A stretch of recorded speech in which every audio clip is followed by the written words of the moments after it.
Shalom, salam sejahtera. Renungan malam seiman berjudul Kumpulkan sesuai kebutuhan. Nenek moyangmu telah makan mana di padang gurun dan mereka telah mati. Inilah roti yang turun dari sorga. Barang siapa makan daripadanya, ia tidak akan mati. Yohanes 6 ayat 49 dan 50.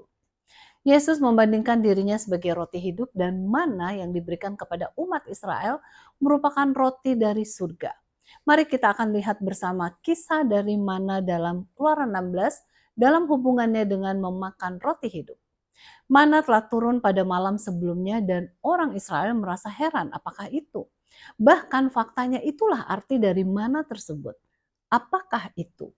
Dalam hal itu Musa memberikan keterangan kepada mereka sebagaimana tertulis dalam Keluaran 16 ayat 15 dan 16. Inilah roti yang diberikan Tuhan kepadamu menjadi makananmu.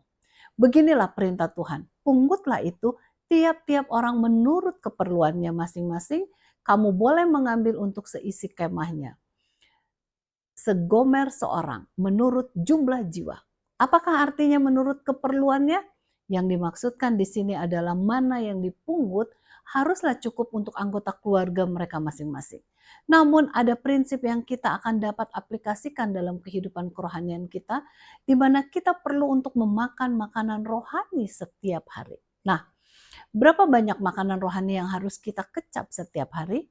Penulis teringat kepada HMS Richard, seorang yang memulai siaran radio dan pelajaran Alkitab yang dikenal dengan nama Voice of Prophecy atau suara nubuatan, yang menceritakan bahwa ia menggunakan waktu sedikitnya 4 jam sehari dengan membaca firman Allah.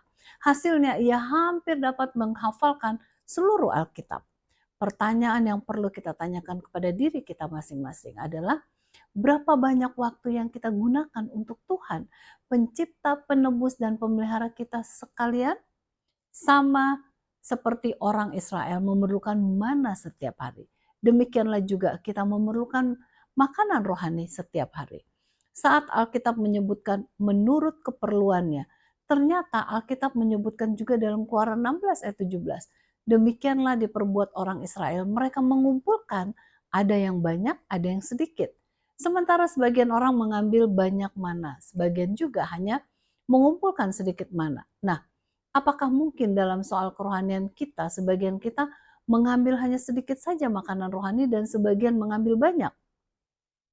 Yang jelas kita membutuhkan makanan yang cukup agar kita tetap dapat kuat dalam iman kita, sehingga kita dapat menjadi kuat juga dalam bersaksi. Kiranya kita masing-masing dapat bergantung terus kepada Tuhan setiap hari. Sehingga dengan persekutuan kita yang erat dengan Tuhan, kita dapat menjadi berkat bagi orang lain dan memuliakan namanya saja. Kiranya Tuhan memberkati.